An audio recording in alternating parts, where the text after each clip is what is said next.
My name is Mette Vaarst. I'm working at Aarhus University at the Department of Animal and Veterinary Sciences.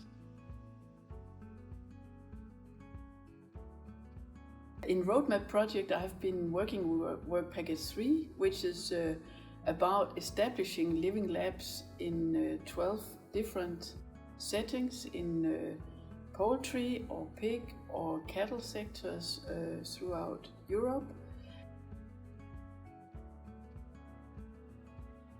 One of the very first results was that we took the starting point in Noel's living lab concept and quite quickly found out that we couldn't just copy the concept. This is not just about innovation and creating a platform for innovation.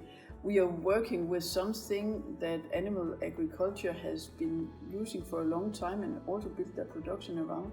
So fostering prudent use of antimicrobials in some environments could be very difficult and also require negotiation. So we needed to create living labs where negotiation could be a part and where solutions could be found both in terms of innovation but also in terms of how to take something away from the production.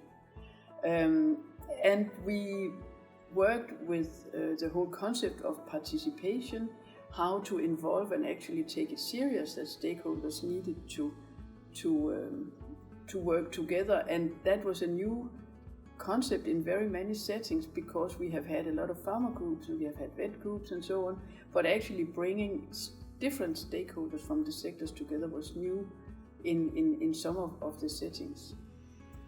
We have identified some critical points of action and critical points of change, and we've been working on 4 different levels. We have been working on farmer and very local level, we have been working on sector and industry level, and we have been working on legislation and more institutional level, and we have been working with societal level too, with citizens and the different countries had to do things in a different way because they were in different places at the moment regarding antimicrobial use. So there was both a difference between sectors also within the same country, but there was also a huge difference between how the countries needed to approach this.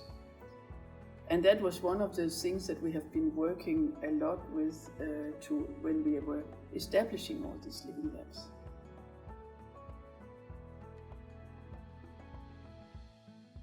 I think the most important learning is how important it is that the context is taken into account when establishing a living lab.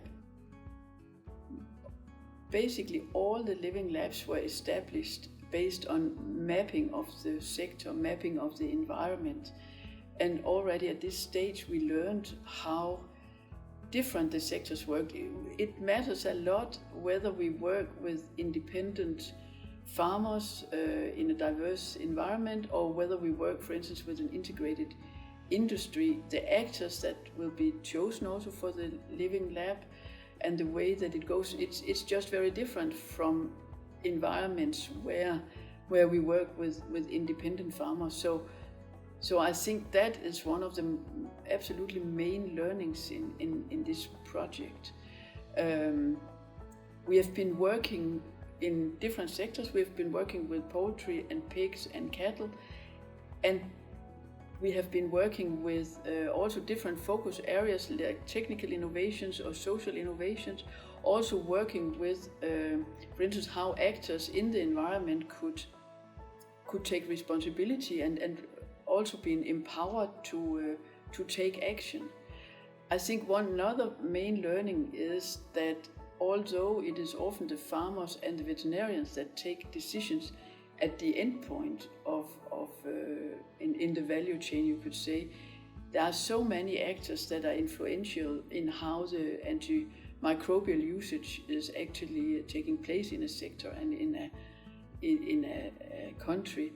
And that is so important to address. So I think that is also one of the main learnings here, to actually see how it works when different actors are going together.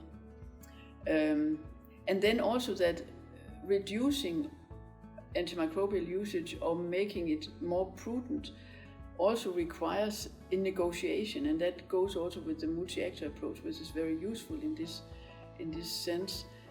We go far beyond innovation. We also involve innovation, but we also go far beyond by negotiating about how can we kind of shape the sector and how can we form policies that are fostering this. And then one learning also that is that sometimes just establishing living labs already starts moving things.